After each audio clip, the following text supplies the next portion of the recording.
क्या आपने कभी गौर किया है कि आपके आसपास जो लोग सबसे ज्यादा मेहनत करते हैं, अक्सर वही पैसों के लिए सबसे ज्यादा संघर्ष कर रहे होते हैं? हमें बचपन से सिखाया जाता है कि खूब पढ़ाई करो, अच्छी नौकरी ढूंढो और जी तोड़ मेहनत करो, तो तुम अमीर बन जाओगे।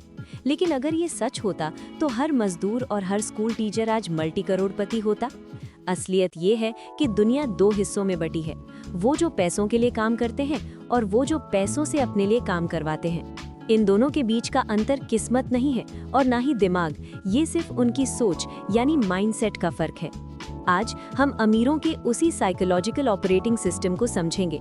हम उन बातों पर गौर करेंगे जिन्हें स्कूल के सिलेबस से जानबूझकर बाहर रखा गया है, क्योंकि सच तो ये है कि सिस्टम को कर्मचारी चाहिए, मालिक नहीं। इस वीडियो के खत्म होने तक आप अमीरों की सोच को उन लोगों से बेहतर समझ पाएंगे जो दशकों से नौकरी कर रहे हैं। अगर आप पुराने और घिसे पिटे नियमों से थक चुके हैं और असली खेल सीखना चाहते हैं, तो बस एक छोटा सा काम करें, उस लाइक बटन को दबाएं और सब्सक्राइब करें। इससे हमें आप तक ऐसी बेबाक फाइनेंशियल एजुकेशन पहुंचाने में मदद मिलती है। चलिए पहले बड़े रहस्य से शुरू करते हैं। ज्यादातर लोग पैसों को एक मंजिल, गोल मानते हैं। वे सोचते हैं अगर मेरे पास 1 करोड़ रुपए आ जाएं तो मैं खुश हो जाऊंगा। लेकिन अमीरों के लिए पैसा मंजिल नहीं, बल्कि एक औजार है। इसे एक हथौड़े की तरह समझे। टूल बॉक्स में पड़ा हथौड़ा कुछ नहीं करता, उसकी असली कीमत उस चीज में है जो वो बना सकता है।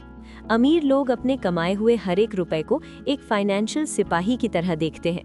उनका मकसद उन सिपाहियों को बाहर भेजना है ताकि वे और सिपाहियों को पकड़ कर ला सके। जब आप नए जूते या किसी महंगे डिनर पर पैसे खर्च करते हैं, तो आप असल में अपने सिपाहियों को मार रहे होते हैं। आप अपनी पूंजी को एक बोझ में बदल देते हैं। अमीर लोग अपने सिपाहियों को जिंदा रखने और काम पर लगाने के जुनूनी होते हैं। वे कुछ साल अपनी हैसियत से कम जीना पसंद करेंगे ताकि वे पूंजी की एक ऐसी फौज खड़ी कर सके जो उनकी पूरी जिंदगी का खर्चा उठा सके। यहीं से हम अमीरी की दुनिया के सबसे बड़े फर्क पर आते हैं, एसेट्स वर्सेस लायबिलिटीज। स्कूल में आपने इसकी बहुत जटिल परिभाषा पढ़ी होगी, लेकिन असली दुनिया में ये बहुत सरल है। एसेट वो है जो आपकी जेब में पैसा डाले, लायबिलिटी वो है जो आपकी जेब से पैसा निकाले। मध्यम वर्ग के ज्यादातर लोग अपनी पूरी जिंदगी ऐसी लायबिलिटीज खरीदने में बिता देते हैं जिन्हें वे एसेट समझते हैं। सबसे बड़ा उदाहरण, खुद का घर। जब तक आप कमरे किराए पर नहीं दे रहे, आपका घर एक लायबिलिटी है, क्योंकि हर महीने टैक्स, मेंटेनेंस और ब्याज के रूप में आपकी जेब से पैसा जा रहा है। अमीर लोग अपनी 100% ऊर्जा एसेट्स बनाने में लगाते हैं, जैसे रेंटल प्रॉपर्टी, स्टॉक्स, बिजनेस और इंटेलेक्चुअल प्रॉपर्टी। वे लग्जरी चीजें, कारें, घड़ियां, छुट्टियां तब तक नहीं खरीदते जब तक कि उनके एसेट्स इतने बड़े न हो जाएं कि उनका खर्चा अपने आप निकलने लगे। अगर आपको फेरारी चाहिए, तो आप उसे खरीदने के लिए और मेहनत नहीं करते, आप एक ऐसा बिजनेस खड़ा करते हैं जो आपके लिए वो फेरारी खरीद सके। सोच में एक और बड़ा बदलाव समय को देखने के नजरिए में आता है। एक आम इंसान पैसे के बदले अपना समय बेचता है। ये दुनिया का सबसे खतरनाक सौदा है, क्योंकि समय ही इकलौती ऐसी चीज है जिसे आप और ज्यादा नहीं पा सकते। दिन में सिर्फ 24 घंटे होते हैं, जिसका मतलब है कि अगर आपकी कमाई आपके घंटों से जुड़ी है, तो आपकी कमाई की एक सीमा, सीलिंग है। अमीरों ने अपनी कमाई को समय से अलग करना सीखा है। वे लेवरेज का इस्तेमाल करते हैं।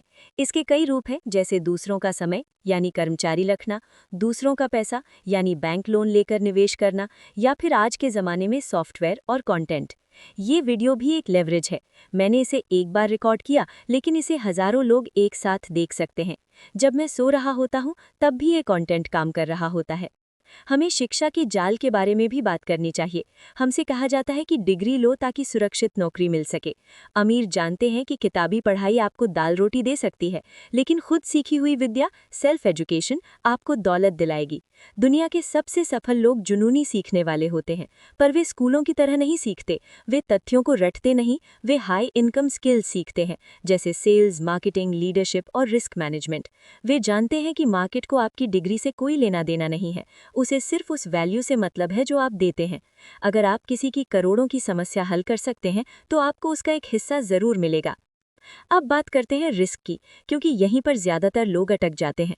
आम इंसान पैसा खोने के डर से कांपता है, इसलिए वो हमेशा सेफ खेलता है। वे अपना पैसा सेविंग्स अकाउंट में रखते हैं, जहां महंगाई की वजह से उसकी कीमत हर साल घटती जाती है। अमीर लोग इस सेफ खेलने को ही सबसे बड़ा रिस्क समझते हैं। वे समझते हैं कि महंगाई एक छिपा हुआ टैक्स है जो बचत करने वालों को सजा देता है। रिस्क से बचने के बजाय अमीर उसे मैनेज करना सीखते हैं। वे जुआ नहीं खेलते, वे कैलकुलेटेड रिस्क्स लेते हैं। वे जानते हैं कि असफलता सफलता का उल्टा नहीं बल्कि उसका एक हिस्सा है। एक और छिपी हुई बात है टैक्स के साथ उनका रिश्ता। ज्यादातर लोगों के लिए टैक्स एक मजबूरी है जो उनकी सैलरी से कट जाता है, लेकिन अमीरों और बिजनेस मालिकों के लिए टैक्स कानून असल में छूट और नियमों का एक नक्शा है। सरकार चाहती है कि लोग घर बनाएं और नौकरियां दें, इसलिए वे रियल एस्टेट निवेशकों और बिजनेस मालिकों को टैक्स में भारी छूट देते हैं। अमीर वही काम करते हैं जो सरकार चाहती है और इस तरह वे अपनी कमाई का बहुत बड़ा हिस्सा अपने पास रख पाते हैं। वे कुछ भी गैर कानूनी नहीं करते, वे बस उन नियमों से खेलते हैं जो खिलाड़ियों के लिए लिखे गए हैं, दर्शकों के लिए नहीं। अब बात करते हैं कमी बनाम प्रचुरता की सोच की। हम में से ज्यादातर लोग ये सुनकर बड़े हुए हैं कि पैसा पेड़ों पर नहीं उगता। इससे एक मानसिक पिंजरा बन जाता है जहां आपको लगता है कि आपकी जीत के लिए किसी और का हारना जरूरी है। लेकिन अमीरों की सोच प्रचुरता वाली होती है। वे जानते हैं कि दौलत पैदा की जाती है। जब अमेज़न जैसी कंपनी बनी तो उसने किसी और का पैसा नहीं छीना, उसने नई वैल्यू और इंडस्ट्री बनाई। अगर आप सोचेंगे कि पैसा कम है तो आप डर में जिएंगे। अगर आप सोचेंगे कि पैसा असीमित है तो आप स्ट्रैटेजी से काम करेंगे। आगे बढ़ने से पहले मेरा आपसे एक सवाल है। बचपन में पैसों के बारे में आपसे बोला गया सबसे बड़ा झूठ क्या था? क्या ये कि कर्ज हमेशा बुरा होता है, या ये कि बिजनेस शुरू करने के लिए बहुत सारे पैसों की जरूरत होती है? नीचे कमेंट में बताएं। मैं देखना चाहता हूं कि हम में से कितने लोगों को एक जैसी कहानियां सुनाई गई। और अगर आपको इस वीडियो से कुछ सीखने को मिल रहा है तो लाइक जरूर करें। इस खेल का आखिरी हिस्सा है पैसों की रफ्तार, वेलोसिटी ऑफ मनी। गरीब पैसा पाते ही उसे खर्च कर देते हैं, मध्यम वर्ग उसे बचाता है जहां वो स्थिर पड़ा रहता है। अमीर अपने पैसों को हमेशा रफ्तार में रखते हैं। वे एक एसेट से होने वाले मुनाफे को तुरंत दूसरे एसेट में डाल देते हैं। वे चाहते हैं कि उनका पैसा जितनी जल्दी हो सके उतने ज्यादा एसेट से होकर गुजरे। इससे एक कंपाउंडिंग असर पैदा होता है जिसे रोकना नामुमकिन है। ये पहाड़ से गिरती बर्फ की गेंद की तरह है। शुरू में इसे धक्का देना पड़ता है, लेकिन बाद में ये अपने आप बड़ी होती जाती है। स्कूल में ये सब इसलिए नहीं सिखाया जाता क्योंकि अर्थव्यवस्था को ऐसे लाखों लोगों की जरूरत है जो इन नियमों को न समझे। लेकिन आप उस सिस्टम का हिस्सा बनने के लिए मजबूर नहीं हैं। आप लकीर से बाहर निकलना चुन सकते हैं। आप एक उपभोक्ता के बजाय एक निर्माता बनना चुन सकते हैं। अपनी सोच बदलना ही सबसे कठिन काम है।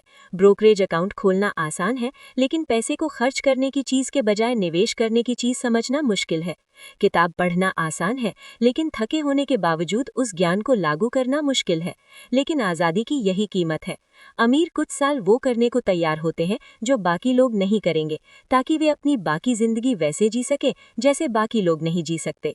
अगर आप अभी भी ये वीडियो देख रहे हैं, इसका मतलब है कि आप अपनी वित्तीय स्थिति बदलना चाहते हैं।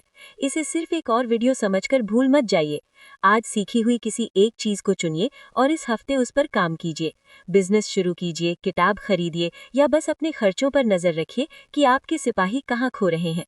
ये सिस्टम आपको पैसों के लिए काम करवाने के लिए बना है। अब ये आप पर है कि आप एक ऐसा जीवन डिजाइन करें जहां पैसा आपके लिए काम करे। देखने के लिए शुक्रिया। दिमाग तेज रखें, सीखते रहें और मिलते हैं अगले वीडियो में। अब एक ऐसी बात जो आपके अमीर बनने की रफ्तार को 10 गुना बढ़ा सकती है, वो है आपका नेटवर्क। आपने सुना होगा, you are the average of the 5 people you spend the most time with. अगर आपके आसपास के 5 लोग हमेशा महंगाई और किस्मत का रोना रोते हैं, तो छठे इंसान आप होंगे। लेकिन अगर आप ऐसे लोगों के साथ बैठते हैं जो एसेट्स और आइडियाज की बात करते हैं, तो आपकी सोच अपने आप बदलने लगेगी। अमीर लोग नेटवर्किंग का मतलब सिर्फ हाथ मिलाना नहीं समझते, वे इसे नेट वर्थ बढ़ाने का जरिया समझते हैं। वे ऐसे लोगों में निवेश करते हैं जो उनसे ज्यादा स्मार्ट हों। और याद रखिए, ज्ञान तब तक सिर्फ एक बोझ है जब तक आप उसे इस्तेमाल नहीं करते। दुनिया में ऐसे हजारों लोग हैं जो फाइनेंशियल फ्रीडम पर किताबें पढ़कर बैठे हैं, लेकिन उन्होंने आज तक 1 रुपया कहीं निवेश नहीं किया। इसे एनालिसिस पैरालिसिस कहते हैं। अमीर लोग परफेक्शन का इंतजार नहीं करते, वे शुरू करते हैं, गलतियां करते हैं और रास्ते में सीखते हैं। अगर आप आज 500 रुपए से भी शुरुआत नहीं कर सकते, तो आप कभी 5 करोड़ नहीं संभाल पाएंगे। छोटे कदम ही बड़े साम्राज्य की नींव होते हैं।